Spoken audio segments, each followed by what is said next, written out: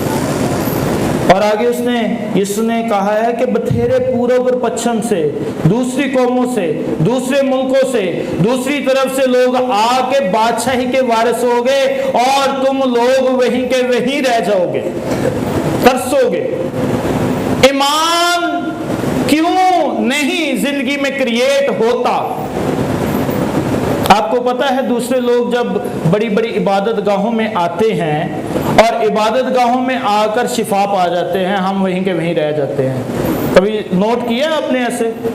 وہ ایمان کے ساتھ آ جاتے ہیں کہ ان کے مسیح نے کہا ہے کہ شفا مجھ سے مل سکتی ہے، اور وہ شفا ایمان کے ساتھ لینے آ جاتے ہیں اور شفا مل جاتی ہے۔ اب صوبیدار کون سا کوئی کرسچن تھا؟ صوبیدار کرسچن نہیں تھا، مسیح کو ماننے والا بھی نہیں تھا، ٹھیک ہے، مسیح کا چرچا سنا تھا، مسیح کے بارے سنا تھا، ٹھیک ہے، اور لیکن اپنے اندر ایمان کو کریٹ اس نے کر دیا تھا کہ ہاں اچھا یہ شخص شفا دے سکتا ہے، تو بھی اس پر ایمان رکھ لیا جائے۔ تو اس نے شفا اپنے ایمان کے سبب سے تخلیق کروا دی، خلق ہوگی، شفا کریٹ ہوگی، بن گئی شفا، مل گئی شفا۔ اور یسوع نے صوبیدار سے کہا، 13ویں آیت، جیسا تو نے اعتقاد کیا ہے تیرے لیے ویسا ہی ہو۔ اور بڑا ہی خوبصورت آخری جملہ ہے، اور اسی گھڑی خادم نے شفا پائی۔ اسی گھڑی، اسی لمحہ۔ ممکن ہے خادم کو معلوم بھی نہ ہو، ممکن ہے ایسے ہی ہوتا ہے، آپ کسی کی درخواست لے کر آتے ہیں تو شاید اس درخواست والے ایک بندے کو معلوم ہی نہ ہو۔ ایسے ہوتا ہے نا، کسی کے لیے آپ جب دعا کروانا چاہتے ہیں اور آپ درخواست دے دیتے ہیں کہ اے خدا اس کو اولاد کی برکت دے، تو اس شخص کو نہیں معلوم کہ آپ نے اس کی درخواست دے دی ہے، لیکن اس کے ایمان نے، ٹھیک ہے، جس نے درخواست دی ہے، دوسرے شخص کو شفا دلا دی ہے۔ ایسے ہی ہے، آپ کا ایمان دوسرے شخص کی شفا کا باعث بھی بن سکتا ہے. آپ کا ایمان دوسرے شخص کی بحالی کا باعث بن سکتا ہے. اس کو نہیں معلوم، اس کو نہیں پتا، کیونکہ وہ فالج سے چارپائی پہ لیٹا ہوا ہے اور وہ اٹھ نہیں سکتا، وہ کھڑا نہیں ہو سکتا، لیکن پھر بھی خدا نے اس کو شفا دی. وہ صرف کس وجہ سے دی کہ صوبے دار نے ایمان رکھا تھا. آج میرے عزیزو، آپ بھی اگر ایمان رکھتے ہیں تو خداوند آپ کے ایمان کے وسیلہ سے آپ کو تو جو شفا دے گا، لیکن آپ کے ایمان کی وجہ سے دوسروں کے لیے شفا بھی کریٹ ہو سکتی ہے، بن سکتی ہے اور آ سکتی ہے. اسی گھڑی خادم نے شفا پائی. ابھی 20 منٹ ہم نے اس معجزے کو سمجھنے کی کوشش کی ہے اور ہم نے یہ معجزہ سمجھ بھی لیا ہے. اب کس شہر میں یہ معجزہ ہوا؟ بولیے گا. کفرنہوم میں. کس شہر میں یہ معجزہ ہوا؟ اب یاد رکھنا ہے کون سا شہر تھا وہ. کون سا؟ کس شہر میں آگ اور گندک آئی تھی؟ کس شہر میں آگ اور گندک آئی تھی؟ سدوم اور عمورہ. ٹھیک ہے. اس شہر کے لیے بھی اس ایک شخص نے درخواست دی تھی کہ اگر وہاں اتنے شخص مل جائیں، اتنے شخص مل جائیں تو بچ جائیں. وہ کون سا شخص تھا جس نے درخواست دی تھی اس شہر کے لیے؟ ابراہیم نے درخواست دی تھی. میں کیوں آپ کو اب اس چیز کی طرف لے کر آ رہا ہوں؟ میں ایک چیز کی طرف لے کر آ رہا ہوں جس چیز میں سے ہم نے نکلنا ہے اور پھر ایسے بڑے بڑے کام ہماری زندگی میں اور بڑے بڑے ہونا شروع ہو جائیں گے. وہ چیز یہ ہے کہ کفرنہوم جو شہر ہے وہ بڑا مشہور شہر تھا. ٹھیک ہے. ابھی ہم نے پہلے معجزے کو قدرت کے ساتھ سمجھا ہے. ابھی ذرا دھیان سے دماغ، ذہن، خیال، سوچیں کلام کی طرف کر کے آپ نے سمجھنا ہے کفرنہوم شہر میں کیا پرابلم ہوئی. کفرنہوم شہر کیوں میں بار بار بول رہا ہوں تاکہ آپ اس کو یاد کر سکیں اور پھر دعا کر سکیں. کفرنہوم شہر میں ایک اور معجزہ بھی ہوا تھا، جو معجزہ جو 4 شخص چارپائی اٹھا کر لے کر گئے تھے اور اسی شہر میں وہ معجزہ ہوا تھا. کفرنہوم شہر ایک بڑا مشہور شہر اس لیے تھا کیونکہ محصول لینے کی چوکی بھی وہیں تھی، ٹیکس وہیں جمع ہوتا تھا. جیسے یہاں تو اب ہر شہر میں ٹیکس کلیکٹ کیا جاتا ہے، وہاں صرف کچھ شہروں میں کلیکٹ کیا جاتا تھا. اور کفرنہوم شہر جو ہے ٹیکس کے لحاظ سے بھی بہت مشہور تھا اور ادھر جمع ہوتا تھا کیونکہ ادھر چوکی تھی. اور کفرنہوم شہر میں ہی متی رسول کو چنا گیا تھا کیونکہ متی رسول چوکی پر بیٹھا ٹیکس کو وصول کر رہا تھا. اور کفرنہوم شہر ہی ہے جہاں یسوع المسیح نے پیغام دیا، زندگی کی روٹی میں ہوں. اور بہت ساری تعلیمی باتیں کفرنہوم شہر میں یسوع مسیح نے دی. اور کہا جاتا ہے کہ گلیل ایک صوبہ تھا اور اس صوبہ میں ایک شہر کفرنہوم تھا. اور اس شہر جو کفرنہوم وہ شہر یسوع مسیح کی خدمت کا مرکزی شہر تھا. جیسے اس صوبے کا جو مرکز ہے وہ کون سا ہے؟ لاہور ہے. اسی طرح یسوع مسیح کی خدمت کا جو مرکز تھا گلیل میں وہ کفرنہوم شہر تھا. لیکن کفرنہوم شہر کے بارے میں ہی یسوع مسیح نے ایک بات کہی. میرے ساتھ حوالہ نکالیں متی کی انجیل اس کا 11 باب اس کی 23ویں آیت میں. اے کفرنہوم، کیا تو آسمان تک بلند کیا جائے گا؟ تو عالم ارواح میں اترے گا، کیونکہ جو معجزے تجھ میں ظاہر ہوئے اگر سدوم میں ہوتے تو آج تک قائم رہتا. مگر میں تم سے کہتا ہوں کہ عدالت کے دن سدوم کے علاقہ کا حال تیرے حال سے زیادہ برداشت کے لائق ہوگا. میں نے آپ کو پہلے سمجھانے کی کوشش کی ایک معجزے کے بارے میں، اور وہ معجزہ بڑی قدرت کے ساتھ ایماندار شخص کی وجہ سے ہوا. اور وہاں وہ چارپائی اٹھا کر 4 شخص لے کر آئے ایک شخص کو اور وہ بھی شفا پا گیا. اور وہاں متی رسول کو چنا گیا. وہاں بڑے بڑے معجزے اور بھی ہوئے اگر ہم اس کو تفصیل سے دیکھیں وہاں. اور خدا یسوع مسیح کی تعلیمی باتیں ہمیں بہت ساری نظر آتی ہیں.